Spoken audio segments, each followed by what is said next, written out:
Good morning. Good morning. My name is Amelia Lee here with you on this Monday, February 3rd at 6:28 this morning. It's the first Monday of the month, so that's pretty exciting. It's also exciting to check on in with meteorologist Megan Dusmal for a look at that forecast. And Megan, I know we've been talking about some of this rain that we can expect, and I feel like folks at home as well as myself are wondering, do we bring an umbrella today? Is today the day we break that out of the closet, or can it hold off for one more day? I think today's a good day to buy the umbrella, but for the most part today, we're going to stay nice and dry. We're looking at those mostly sunny skies as we're heading into the afternoon hours, and the next chance for rain happens tonight, starting around 11 o'clock, and then we'll continue to watch as that leads into tomorrow morning. So you might need to break that umbrella out tomorrow as you're heading out the door, but not today. Let's take a look at those temperatures, though, because you might need to break out just a light jacket as you're heading out the door. Some places, okay, it's a little bit colder, especially as you're heading towards Jonesville, 32 degrees, 35 in Clinton and 34 in Manchester. Maybe that coat is necessary, but it won't be necessary as you're heading into the afternoon, because take a look at those forecast highs. The coldest temperature that we are looking at is 59 degrees in Wise, and that is definitely a very nice temperature. But we are also looking at 70s. Take a look at Irvine, 71, Somerset, Monticello, Prestonsburg, Manchester. It's going to be a warm day, and with, the clouds moving out in just a little bit, we'll continue to feel even warmer with those mostly sunny skies this afternoon. Here's a breakdown of the day. We'll see the sun come around as we're heading into the afternoon, staying clear as we're going overnight, but the clouds will pick up as the rain chance picks up as we're heading into tomorrow. Amelia? All right, thank you, Megan. Well, the Kentucky Department of Education is releasing guidance on how schools should respond to immigration issues now that government agencies can officially conduct immigration enforcement at schools and churches. Grayson Passmore spoke to Kentucky Education Commissioner Robbie Fletcher, who hopes these guidelines can help ease the minds of teachers, staff, and families. First and foremost, KDE Commissioner Robbie Fletcher says his office values a safe and welcoming learning environment for all students and hopes Department of Homeland Security agencies make efforts to minimize any disruption of learning. We understand that there's issues nationally going on, but also, too, we understand that's still a child.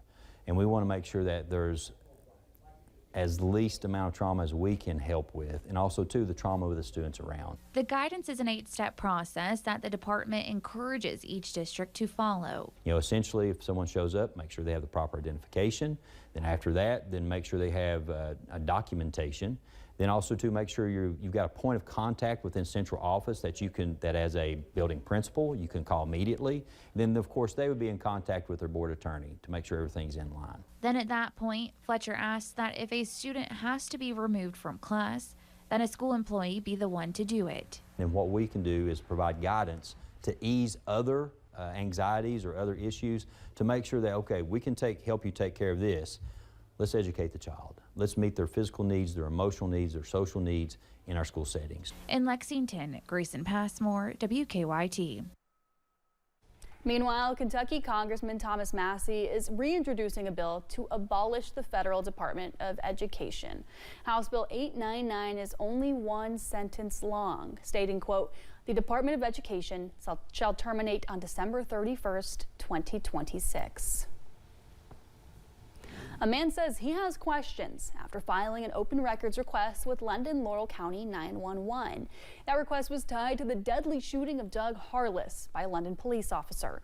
The man says he received his records by mail, but not before dispatch employees opened his package.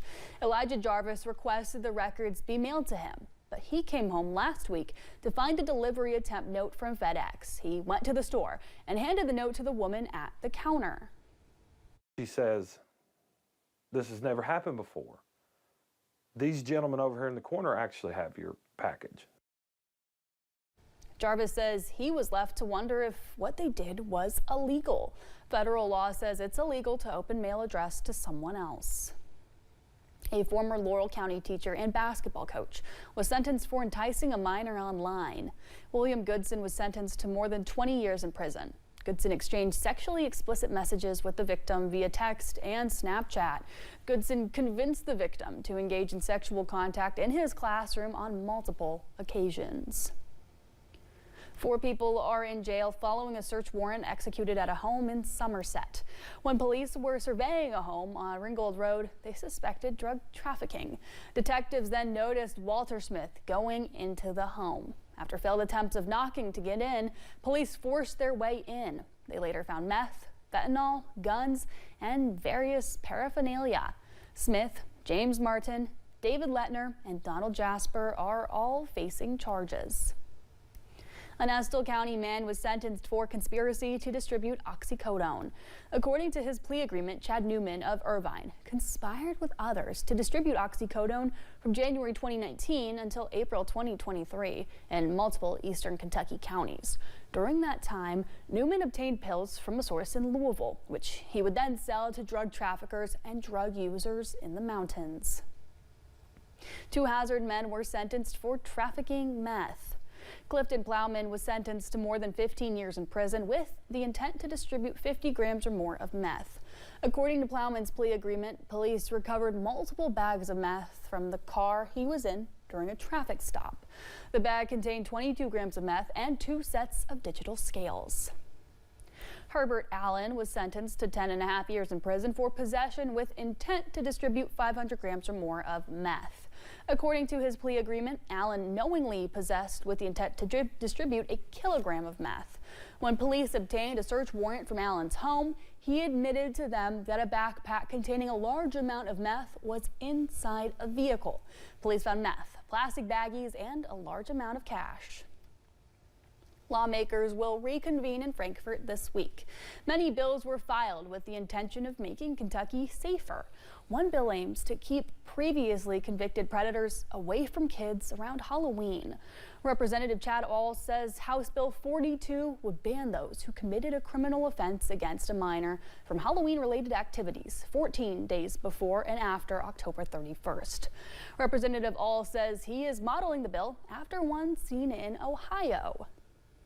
Other states are doing it. We should do it. I found out we didn't have anything like this in place.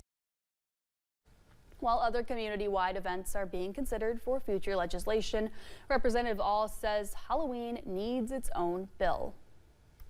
The Harlan County Fiscal Court signed a contract agreement for a broadband expansion project.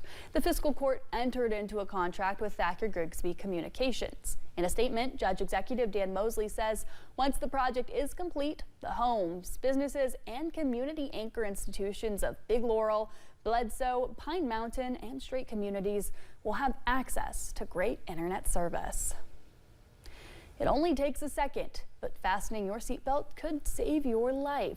Statistics from the National Highway Traffic Safety Administration show wearing a seatbelt reduces the risk of severe injury by 50% and cuts the risk of death by 45%. Lori Weaver Hawkins with AAA says they hear many excuses as to why some do not buckle up. Many say if they die from not wearing one, it's their own fault. But Hawkins says you also hurt others. There's, of course, the emotional distress of your friends and family. They've lost you. There's the productivity loss that you are no longer a productive member of our society. And so there's a void there. Others that remain here will be experiencing higher premiums for their insurance because of that. There's a property damage cost. There are a lot of costs involved, medical costs. All of these are costs that the person who has been killed in the crash puts out on everyone else. Hawkins says seatbelts also save you from being ejected from the vehicle, and only 18% of people ejected in a crash survive. Backroads of Appalachia is a nonprofit organization working to bring folks to eastern Kentucky through motorsports. But the organization is also working to boost the economy. Eric Hubbard with Backroads of Appalachia says he is teaming up with Chase Crawford to create a series called Appalachia's Happiest Places. Hubbard says the folks filming and editing the series is just as important as the stories they plan to tell. And we're highlighting our region with a TV show using women in recovery, teaching them how to film, edit, and produce a TV show. We plan on doing 177 events inside Central Appalachia this year. Hubbard says the show will take folks on a journey through eastern Kentucky.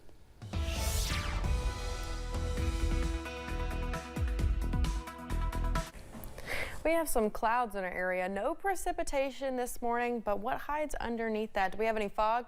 Well, for the most part, we're looking nice and clear. Now, the more southern you travel, the more likely you are to see just a little patch of fog this morning or some haze. We're looking at 9-mile visibility in Jacksboro, but the rest of us not looking too bad. Now, our forecast highs are, as we're heading into the afternoon, are on the warm side of things. You would think that we're not in the month of February seeing all these 70s for those forecast highs, 71 even, as we're traveling towards Manchester, Jackson, Prestonsburg. A little bit cooler as we're treading towards Virginia, looking in the upper 50s and low to mid 60s for the day. But as you're heading off to the bus stop, here's what you can expect. On the way to school, we'll be at 50 degrees. Now we have a little bit of clouds, but those will clear out as we're heading home, looking at 70 degrees and sunny skies. Amelia? Thank you for joining us at 6:40. Still to come on Mountain News this morning. Last night, new and veteran music megastars and the city of Angeles got a chance to shine at the Grammy Awards.